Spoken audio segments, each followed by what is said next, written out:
Hello and welcome to episode 12 of Your Questions, My Answers. And for those of you who are a returning visitor, we take all the questions we get through email, AOL Instant Messenger, MySpace. We pull them all together, and every other week we try to get together and answer these questions as best we can.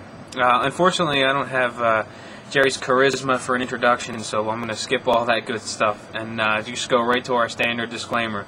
And that is, we reserve the right to be wrong. If you feel that we've answered the question incorrectly or we've given some bad advice, please feel free to contact us so that we can correct that mistake in the future. Tonight we are joined by Brian and our new reviewer, Justin. So, how you guys doing tonight, Justin? What do you got smoking there and drinking anything with it? Well, I'm enjoying one of Jerry's favorites, the Partagas Black, and just a glass of water right now. Don Pepin Garcia, Series JJ Selecto tonight. I'm doing an Oliva Serie O Maduro in a Robusto size, and I'm drinking a Victory Brewing Company's Golden Monkey.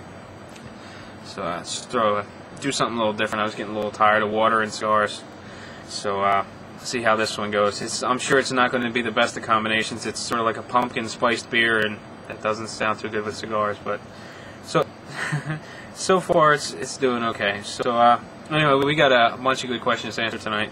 Brian, why don't you kick us off with question number one?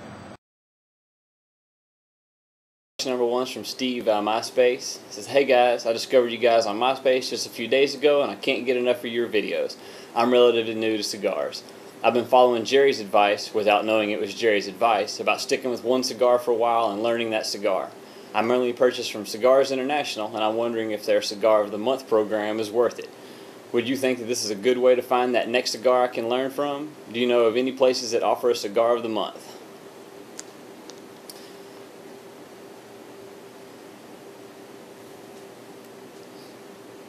Oh, nice. Well, a lot of the online retailers offer a Cigar of the Month club. I believe like Cigars International, drawing a blank on other companies at the moment. Famous Smoke Shop, I think Corona as well.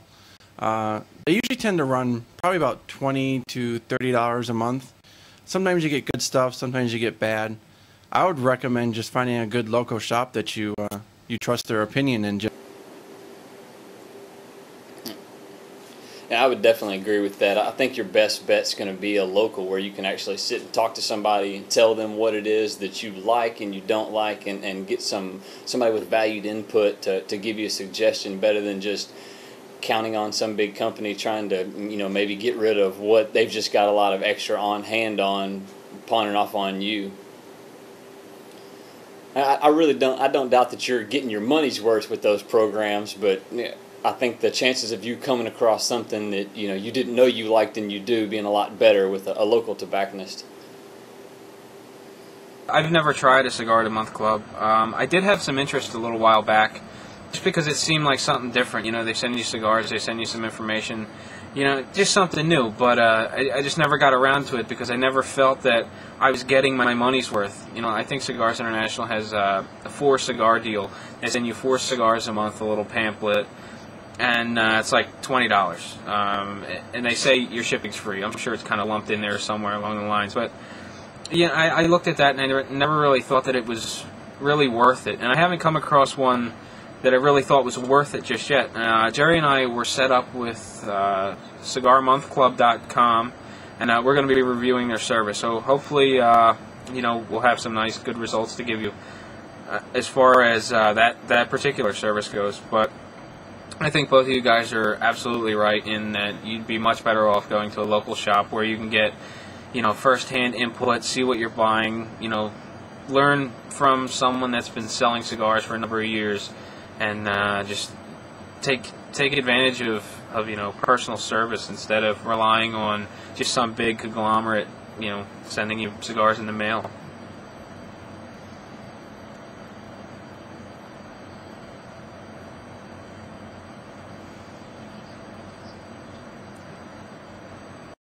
Sure. The next question comes to us from Sean via MySpace. He writes, Hey guys, I've been working at a smoke shop for about 1.5 years now. I love everything dealing with cigars, especially the smoking part. I don't consider it a hobby anymore, it's more of a passion. Eventually I would like to open up my own shop. I was wondering what you guys think the next step would be for me in achieving this dream/goal. I really need to get out of this place because my boss is a jerk. He could care less about the customers and the product he is selling. Thanks a lot guys. Oh yeah, by the way, I'm addicted to reviews and that's all I read, watch while I'm here at work. Let's start with Brian. All right. From what I've heard from people who have gone through a similar situation, making the contacts and getting the accounts open is the biggest step, or the largest hurdle probably, in actually getting the shop open once you've got the physical location secured. If you've got an in with them already, I would look into, maybe buying out the boss. If he's got good contacts and open accounts already with all the big names like Padron and Fuente that can take years to get into the good spots, see if maybe he wants to, if you could open a franchise and use off those accounts or something, because I think that's probably going to be the biggest problem, is getting set up with, being able to hold the inventory that your cigar smokers are going to want to have there. Up an existing business is probably the best way to go. You've already you've already created a presence. You've got a customer base coming in and out, but that can be very expensive. But I guess it all kind of evens itself out when you got to take into account that startup money and all this just to start a brand new business. And if you already have your foot in the door and you're working in a cigar shop, you get to meet the reps, you get to meet the big the head honchos in the cigar manufacturers. I think you're one step ahead of the game there, and maybe you should just start looking into things a little bit further. Talk to other cigar shop owners, get their input, see how they go about doing things, and just kind of take small steps and really take your time and try to understand absolutely everything that's going on. You don't want to just take a leap of faith and hope everything works out. What do you think, Justin? You got anything to add to that? But yeah, besides just getting your foot in the door, you also got to think about all the other fees associated with running a business. What are the local business fees, your accounting fees, shop fees, air conditioning, electricity, all the other stuff that goes into it, not just cigars. And, it can be a lot of work. So being a small business owner like that, you could easily put in 80, 90, 100 hours a week.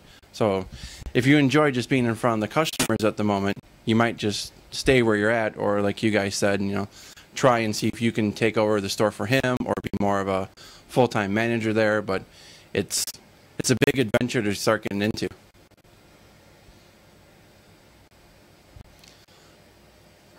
Again, from Cal via the contact form on the website. He said, Cal says, have you smoked many of the Perfecto-shaped cigars? I find they tend to burn unevenly. Have you noticed this as well?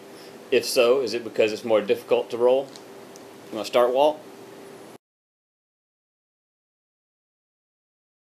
I don't smoke a whole lot of Perfecto-shaped cigars, but on the occasion that I do, I notice that if they have a little nipple on the end, they tend to burn a little crooked until, you maybe 3-4 puffs in. Then everything just seems to fall in line, and they burn beautifully right after that. I don't know whether I've just gotten the exceptional cigars, and Perfectos maybe have a tendency to burn bad, but from my experience, I really haven't had any bad burning Perfectos. What about you, Justin? Mine have all burned pretty well too. The main thing is just make sure you get a good clean light on it. A lot of times if you have a half lit or say even 90% lit cigar, then you're going to get a bad burn no matter what the size. Perhaps Cal smokes a lot of Perfectos and it's just something he's noticed because of the volume of cigars he smokes of this size.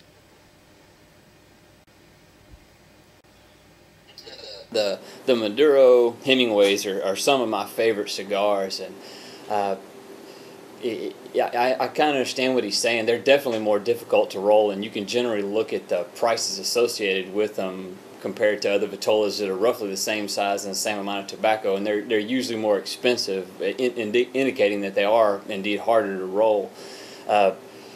Usually if I get one that lights even, and by the time it gets to what I call the shoulders of the cigar and get to the main girth of it that if it's burning even then, I usually don't have any burn problems at all. But if I've usually had to touch it up by then, it remains throughout the whole cigar. I'm constantly touching it up the whole rest of the way. But I don't think personally that the Perfectos are worse about having an uneven burn than any other shape or vitola. All right. Well, I hope that helps you out, Cal, and good luck with your next Perfecto. So, unfortunately, I forgot my questions, and I don't have them to read them off. So I'm relying on Justin and Brian here to help me out. So, someone want to go ahead and read the next question? This one's from Brian via AOL Instant Message, and he writes, I hear a lot of people talking about a place called Seabed. Can you guys explain how it works? It's my understanding that it's run by Cigars International. How can they be willing to sell things on Seabed for so much cheaper than they do on their main site? Are Cigars International and JR Cigars the only two cigar auction sites? Have you guys used either? Start with you, Brian. Seabid, also known as cigarbid.com, is an online auction shop. The only other one I've ever seen that's of anywhere near the same size is Cigar Auctioneer, which I believe is run by Famous Smoke. I've never used Cigar Auctioneer, though I have used Cigar Bid. I really not sure how they go about their business. That is such a large multinational corporation that I don't even know where to begin guessing at how they run their business. But I do find generally Cigar Bid is pretty good for getting a good deal on cigars if you watch what you're doing and know what the MSRP and regular retail prices for them are. And generally the most popular cigars, your Padrones and Fuentes, are the ones that are most often to get a good deal on, even though they are available there most of the time. I've used both Cigar Bid and Cigar Auctioneer. I've never used the JR auction, and I think it was just recently they introduced that Dutch auction. I really haven't looked into it. Cigar Bid, it's run by Cigars International. Cigars International ships from one main facility. It's Cigars International, Cigar Bid, and Cigar.com all come out of that factory or that warehouse. I think there may be some more, but I'm really not sure. I'm just going by memory here. I think that what's offered on Cigar Bid is just the overflow, because everything that Cigars International has on their main site isn't offered on Cigar Bid. It's some of the things that maybe you don't see selling very well on Cigars International. And maybe it's just the overflow, the leftover that they're trying to get rid of. The really nice thing about Cigar Auctioneer is when you're about to overbid, they warn you and let you know that you can actually buy the item from Famous Smoke Shop at that particular price. They'll let you know before you go into a bidding frenzy and try to win an item that you could just outright buy for much less. And I first started off with Cigar Auctioneer. And then I moved on to Cigar Bid. Personally, I really prefer the layout of Cigar Auctioneer a little better, but they don't move quite the volume of Cigar Bid, so it's easier to find more what you're looking for on the bigger site, which is Cigar Bid. So, what about you, Justin? Have you used any of the major online auction sites? No, I've looked around at them now and then just to see what's happening because people talk about them, but I tend to just order what I want from the retailers that I choose and go with that route. But like you guys said, an important tip to remember is know the actual price of the product. Because if they don't have any kind of cap on them, you could end up paying $10, $15 more for it than you really should have. So just do your homework. Yeah, it's really easy to put into one of the bidding wars, and before you know it, you're way over what it would cost to buy it outright. Yeah, just like eBay.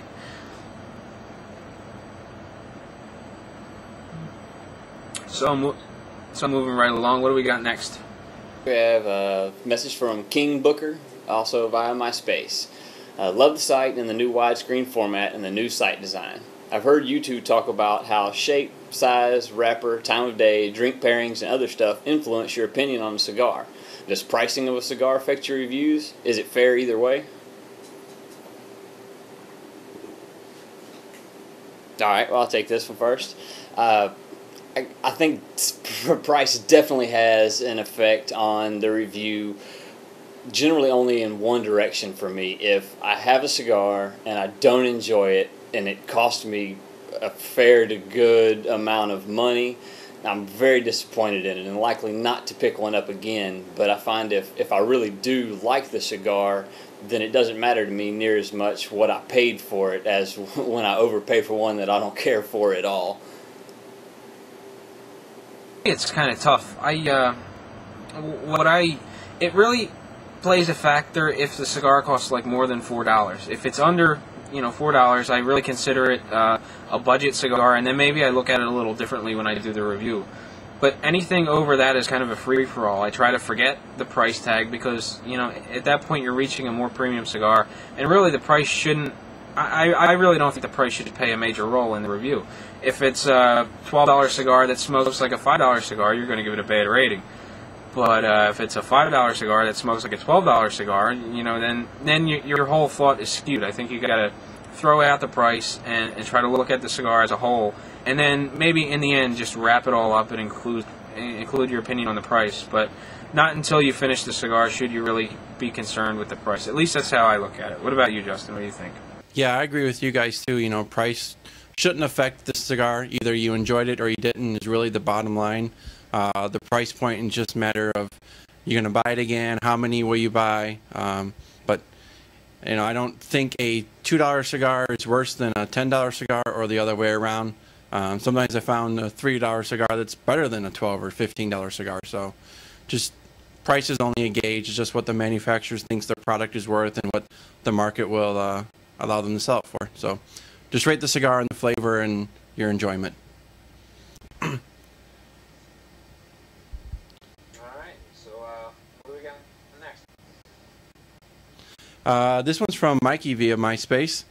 I watched Jerry's review of the Blue Label by Pepin, and we all know he's a Jessica Alba kind of guy, but we never heard from Walt. Which Jessica would Walt pick, Alba, Simpson, or Beal? Alba. What about you, Brian? Let's get you involved here. What do you? Well, first off, Simpson doesn't stand a chance. I've seen her talk. She opened her mouth and ruled herself right out. Between the two, I would definitely have to go with Alba over Beal. Alba's pretty hot, but I've seen some late pictures of Jessica Biel, and wow, she's got a nice little shape to her. So I really can't choose between the two. Right. Well, while I've got a preference for sure, I don't think you could go wrong anywhere. All right. Next one we have is from Ryan, also coming in from MySpace. Why does everyone hate Macanudos? Every message board has at least a dozen topics about how Macanudos suck. Are they #1 selling cigar brand for a reason? Walt. I think that a lot of people have ill feeling towards Macanudo because they tend to be a little on the expensive side, and they're very mild. A lot of people complain about them having very little taste, but they're they're a well-known name. If you get a person that goes into a cigar shop and they're not a cigar smoker, when they hear the name Macanudo, it's going to ring a bell. They've heard it somewhere. It's what they're going to go looking for. It's a familiar name, and it's good for that type of situation. They're nice. Some of them are nice and mild, but you're going to pay for it. You're going to pay for that recognition in the name, and I think that's why maybe they get some bad press on the cigar boards and if you go out and talk to other cigar smokers. So that's just my whole 2 cents on the thing. What do you think, Justin? What do you think about the whole Macanudo? It's like you said, everybody's familiar with like Macanudo and Cohiba and Fuente, so those are like the top 3 people know. Macanudo is a very mild cigar. They have released some Robustos lately some I can't think of the name of it.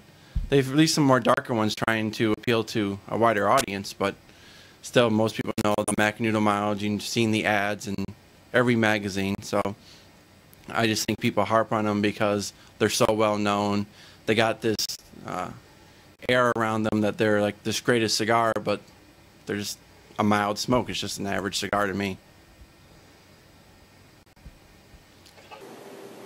And I definitely agree. I think they're getting their biggest push, and the reason why they're one of the largest brands, is that name recognition. Anybody you ask about a cigar, if you ask them to name 5 if they can, you're almost guaranteed that a Macanudo is going to come up with one of those, unless they're a cigar smoker. I don't dislike the Maduro Hampton Court at all. I just think for the price they want for them, I would rather take a few Padron Londres Maduros. It's about the same amount of smoke and a much better smoke at $2 a piece as far as I'm concerned. Yeah, I agree. I think that there's a lot of better cigars for much less. And, you know, in the end, it all comes down to that name recognition. It's what everyone knows, so you're going to pay a premium for it. Yeah, being a computer guy, that's, you know, several years back, Intel had all the name brand recognition, and that's what was that's what came in an HP. That's what came in a compact.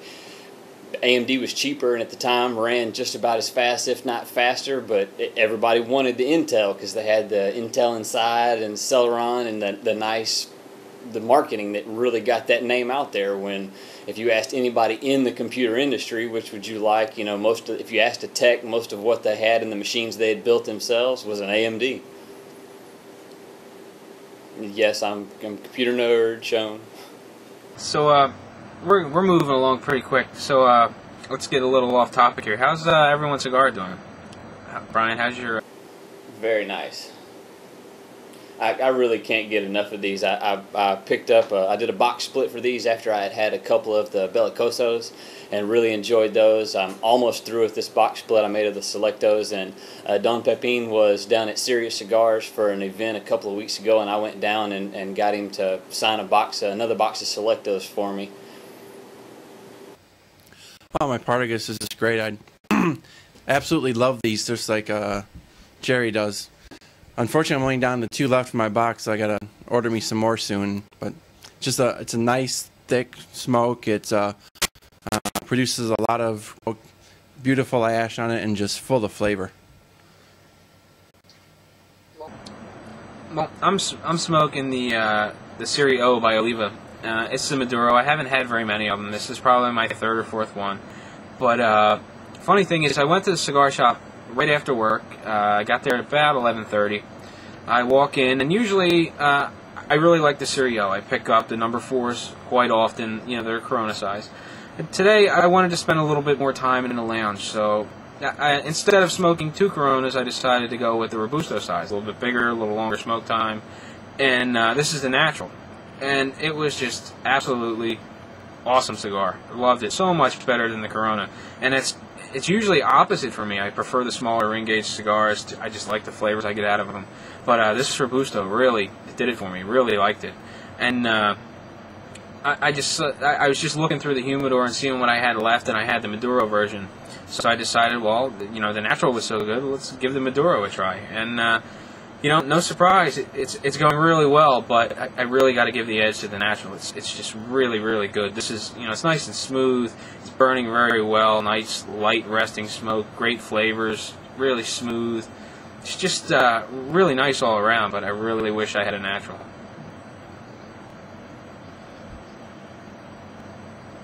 It's no, I think it's a Habano wrapper. It is a Nicaraguan Puro, and I think it's the only one in the Oliva lineup that isn't, because I think the G's are Cameroons, and well, they also have a G Maduro, but I think that's a Costa Rican wrapper.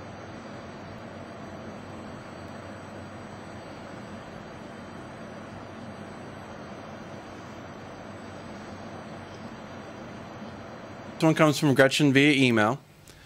First, I'm not a cigar smoker. I actually hate cigars. I just turned 16, got my license, and my grandfather gave me his car. My grandfather smokes cigars. When he dies, he says he wants his casket to be lined with cedar and a cigar placed in his mouth. As you can see, he loves his cigars and he loves smoking in his car. But now that the car is mine, I have no idea how to clean the car to get rid of that smell and build up of stuff, probably tar and nicotine on everything. He thought maybe you guys would have some ideas. I have plans this summer and don't want my friends to be grossed out by my ride. Can you also give a shout out to Papa Joe in St. Paul, Minnesota?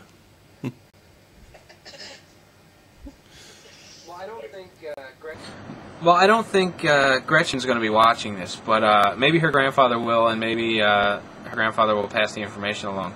A while back, I posted something on the site that Mark Neff wrote, and it's how to avoid the smoke smell in your car, while you smoke in your car. But I think the same thing can apply to getting rid of the smoke smell. So I'll email that out, and this way you can get a whole breakdown. I don't want to go through all the steps. But one product you want to really look into is Pure Air. Again, I did a comparison between Pure Air and Febreze, and Pure Air blew it away. It does a fantastic job on getting rid of odors. Aside from just really scrubbing the car down, cleaning the windows, the fabric, and then just hosing it down with with Pure Air, that's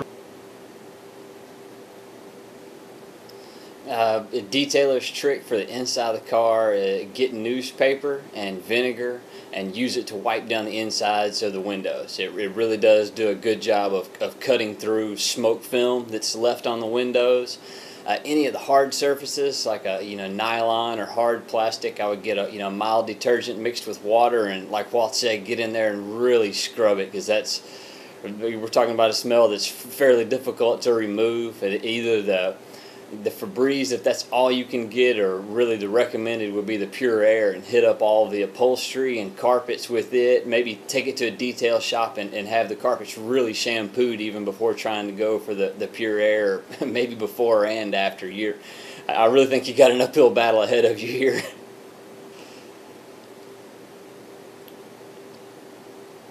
No, I'm still here.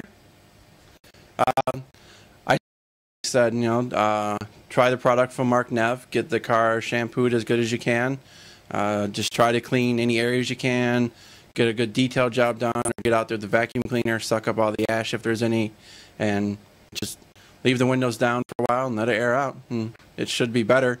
You probably won't completely get rid of the smell, but it should at least push it down a bit, make it more tolerable. I had no idea that using newspaper and vinegar would cut down on the cake doing nicotine on the windshield. I have to give that a try, because mine.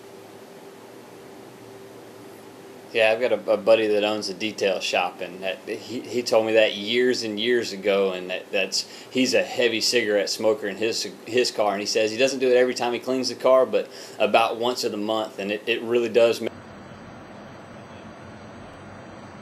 It's amazing. The only day I smoke in my car is on Friday, because that's usually the day I'm on the move, and I like to have a cigar in between places. So I'll light up a cigar.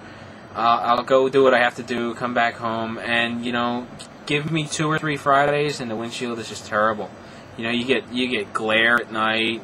If it rains, forget about it. The glare is just so bad from all the nicotine on the windshield. I'll definitely give that a try, because scrubbing it down.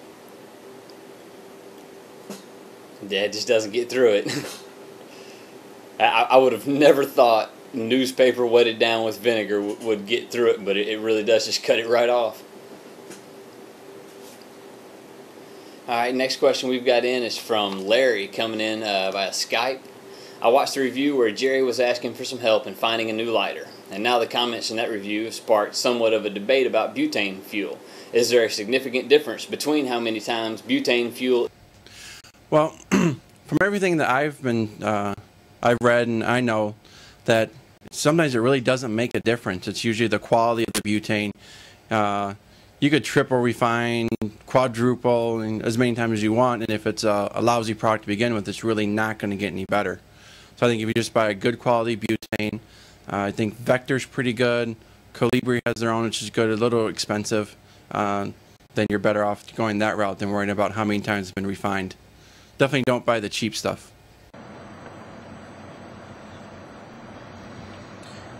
Well, I agree with you there, but I think it depends on your lighter too. If you go out to Walmart and you buy a cheap, $1.99 torch flame, I don't think you can go wrong with using Ronson butane. Low quality lighter, low quality fuel, it should work fine.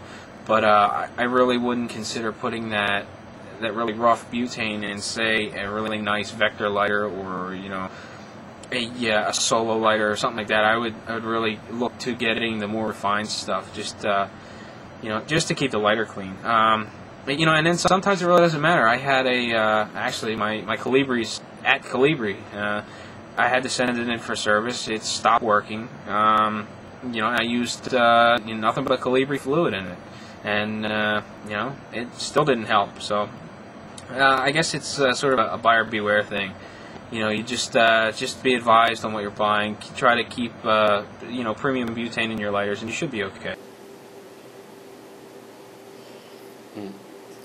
I think the most important thing is really just the lighter maintenance. Every once in a while, use a air compressor or the cans of compressed air, and when you're refilling the lighter, be sure to flip it over and purge all of the remaining butane out of it so that the tank is empty before you go to fill it up, so you don't get any pockets of air in there with the butane that'll blow the torch out actually when they sputter out. And other than that, is really important to keep the lint and fuzz and dust out of where the torch goes. Like I said, use the air compressor or just cans of compressed air like you'd use to clean a computer or keyboard, and blow out where the jet is in the top of the lighter. And I think that really helps a lot. If you've got easy access to the triple or quintuple refined fuel, use that. But if you're somewhere that the best you can do is the can of Ronson, I think it's a lot more important to take care of the lighter instead of forcing yourself to overspend. Yeah, I think that's a big thing a lot of people don't consider is really going over your lighter and cleaning your lighter and making sure it's got all the pocket lint out of it, everything's clean and clear, and I think that might be one of the reasons why people have problems with their lighter. And the first thing to blame is the fuel. But anyway, just out of curiosity. I actually have several. Most of them are cheaper. I haven't bought any nice Calibris or super high-end lighter for anything. I've got several. I keep one of the cheap little Walmart Ronson lighters in my golf bag all the time, and usually have one around the car, around the house, wherever it is I've been smoking most recently. And then I've just got an assortment of cheap single flame lighters. I don't care much for the duals and triples unless you're going to be outside, strictly to light them. I think they just. It's funny you mention it. I have two triple flame lighters, and I really don't like them. I really prefer the single flame better. I just think that triple flame eats up so much fuel, and I really don't think it does a whole lot better job of lighting a cigar overall. Well, I got a single flame that was given to me, or actually I won it, and it actually works the best, and it cost me nothing. But I also have a triple flame that I usually use it on my bigger cigars, and I got this as a present from my boss. It's just some off-brand company, and it seems to work pretty well. But I have a Calibri, Prometheus, probably got 5 or 6 lighters, and eventually I'll just stop working and get thrown in a drawer, and you try them again. I've seen a lot of double flames too. A company called Lotus has a really cool one that I might try. And then of course Zycar has their brand too, and those are single flames.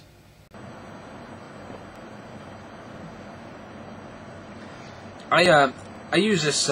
It's a Prince pocket torch. It's pretty much the Blazer without the additional stickers, and it doesn't have a child safety lock on it. I got these in a group buy. We ordered them from Hong Kong. They were $22 a piece shipped. While it really doesn't fall into the bargain basement lighter, this thing has worked phenomenally, and it's got a huge tank on it. It seems to last forever. I've got a couple Calibris that just are terrible. I'm really disappointed with Calibri. Ever since my expensive Quantum SST lighter just died, I've really had no faith in the company, and I just don't bother with their lighters anymore.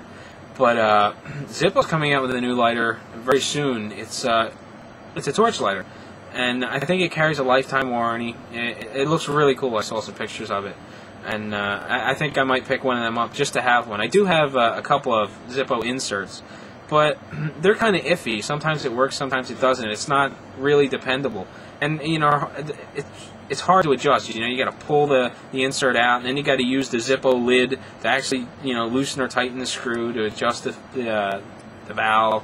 It's just it's a hassle.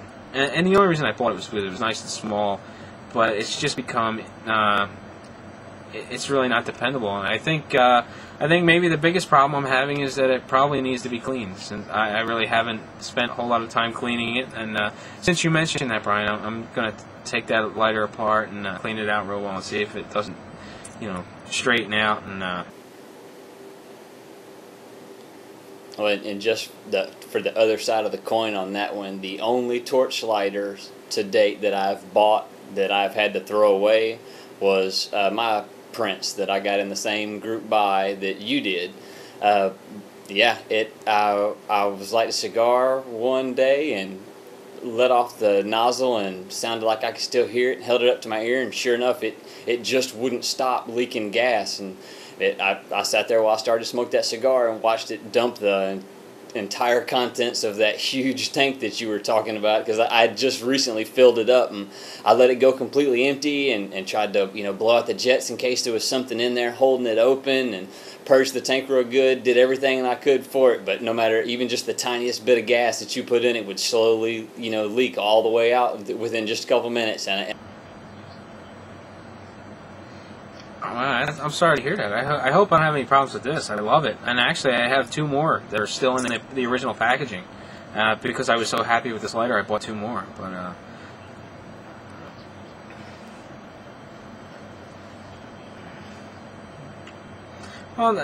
that's good. It's good that yours was the only failure. Hopefully, I've got 3 good. The lighter you're talking about, Walt's called the Zippo Blue, and it's supposed to be released in September for about $39.95. And it does have their lifetime guarantee. Apparently you can't adjust the flame on it. So hopefully they got the flame set high enough on it where it's going to light your cigar pretty well. Oh yeah, hopefully it's not just a cigarette lighter and it's got this tiny little flame. Hopefully it does a good job. Is there anything that it does special? I mean, it is a Zippo, but does it do anything special? They're claiming it's going to be just like their other ones, windproof with the a nice look to it, the classic Zippo click sound. There's actually a little write-up on CigarAficionado.com about it. But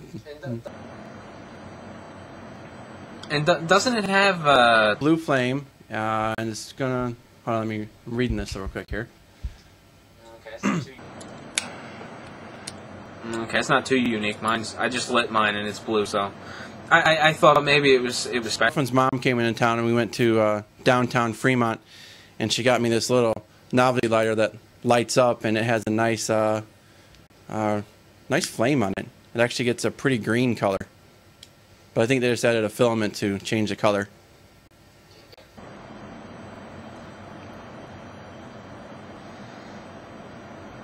Well, I think we've strayed a little too far, but this one's from Blowing Rings via MySpace. I'm relatively new to cigars, and I've heard Walt talk about Cameroon wrappers and Jerry talk about Connecticut shade. Can you guys explain the different types of wrappers and their qualities? Walt, do you want to start? Well, sure. Connecticut shade is grown under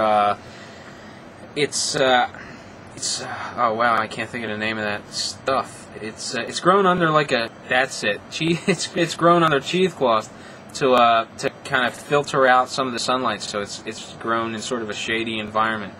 It's got a unique flavor to it. There's Connecticut broadleaf. It's broadleaf because it's enormous, big leaves. It's got a unique flavor to it. There's Cameroon wrappers that are grown in Africa. They typically are very, very thin wrappers. That is the type of wrapper that usually will get damaged because it's so thin and fragile, as opposed to that Connecticut broadleaf that's just really thick. You've got lots and lots of wrappers. You've got Ecuadorian grown, you've got Criollo wrappers, you've got Corojo wrappers. They all have their own characteristics. They're grown different ways. They're probably fermented a little different because of the makeup of the leaf. But that's something that it's really hard to explain the characteristics of each leaf because there are so many. The best thing to do is actually to go out with a little bit of a shopping list to your local cigar shop and pick up one of each, and just experiment a little bit.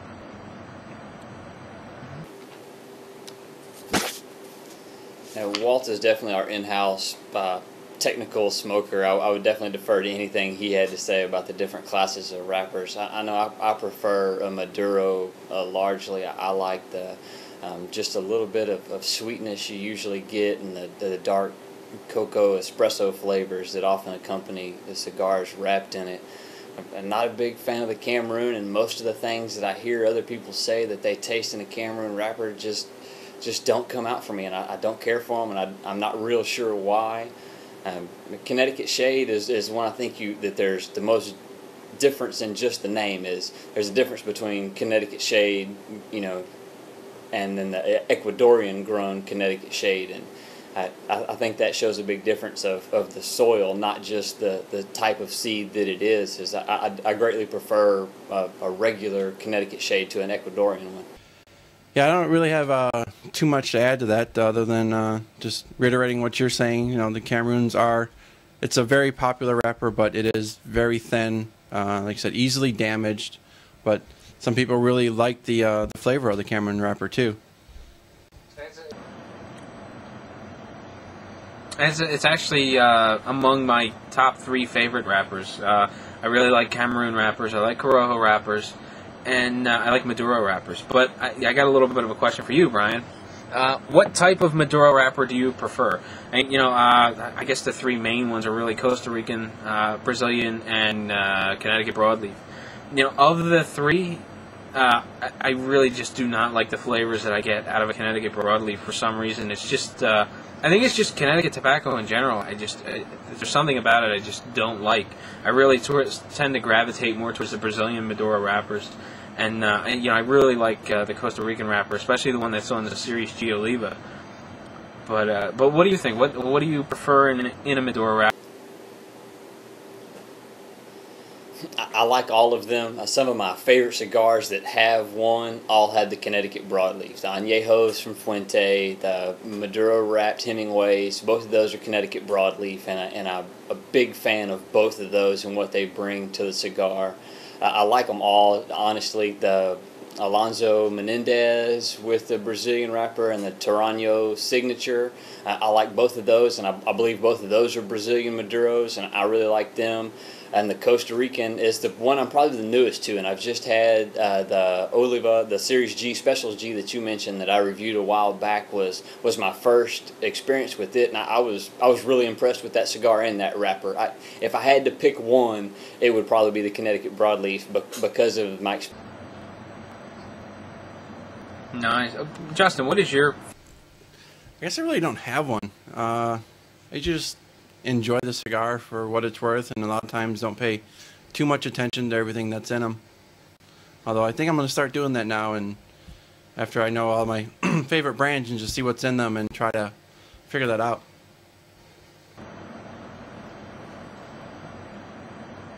Yeah, the Parliament's Pocket Cyclopedia of Cigars comes in real handy, just for kind of referencing, what makes up the cigar and stuff like that. Have either of you tried the new Camacho triple?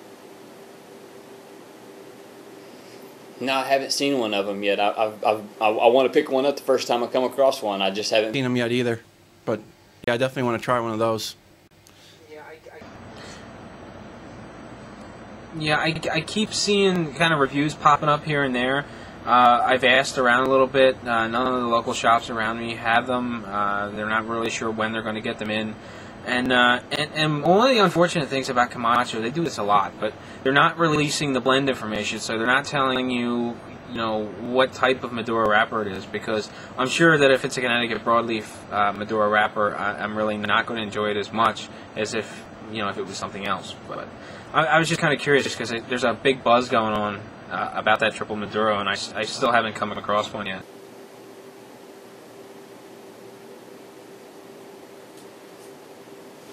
Well, looks like we're down to the last question, coming in from Paul via AOL Instant Messenger. I love the videos, and I visit your site every day to see if there's something new, even though I know you guys work on a schedule. Anyway, I'm wondering why it matters what factory a cigar is manufactured in. For example, the Consuegra is advertised as being rolled in the same factory as Punch and El Rey de Mundo. Does this matter?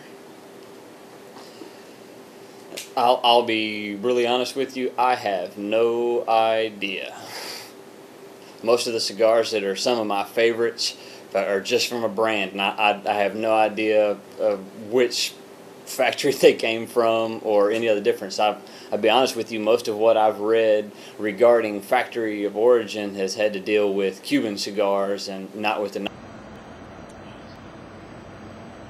I think the fact that Consuegra mentions that they're made in the same factory as, Punch, Hoyota Monterey, and all that is just for the name recognition. They're made in the Villazon factory. They're seconds. So essentially, depending on the size Consuegra you buy, you could be getting a second of an El Rey del Mundo, a second of a JR Ultimate, a second of a Punch, a second of a Hoyota Monterey. And that's probably what the importance is there. They tell you that these come out of the Villazon factory, so if you like these brands, you'll probably like this particular cigar. Aside from that, you really don't hear too much about different factories, with the exception of Cuban cigars. A lot of different Cuban cigars are made in the same factory, and a lot of people put a lot of emphasis on the Don Pepin cigars. They pay attention to what factory those cigars are coming out of. Aside from that, I really don't hear too much about it.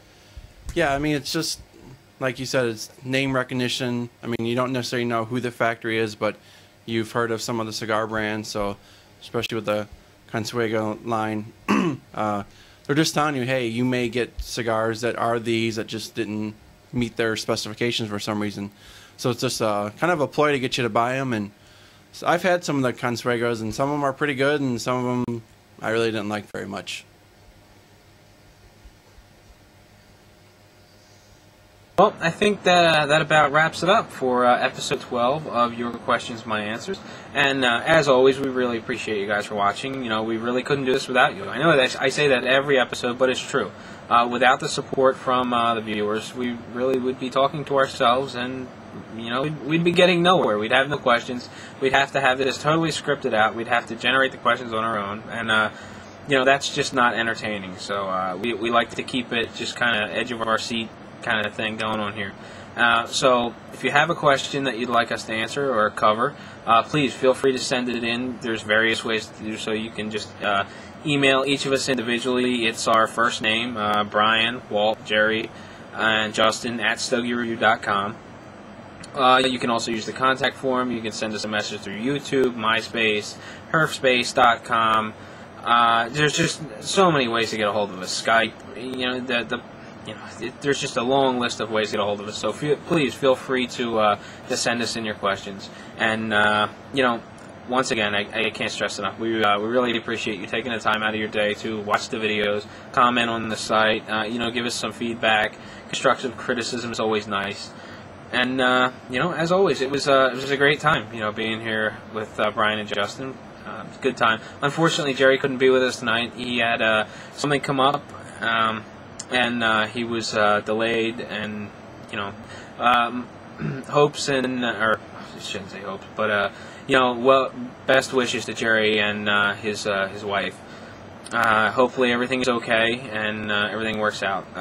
And as always, appreciate you watching. I sound like a broken record, but appreciate you guys for watching, and we will see you again in 2 weeks for episode 13 of Your Questions, My Answers. And until then, happy smoking.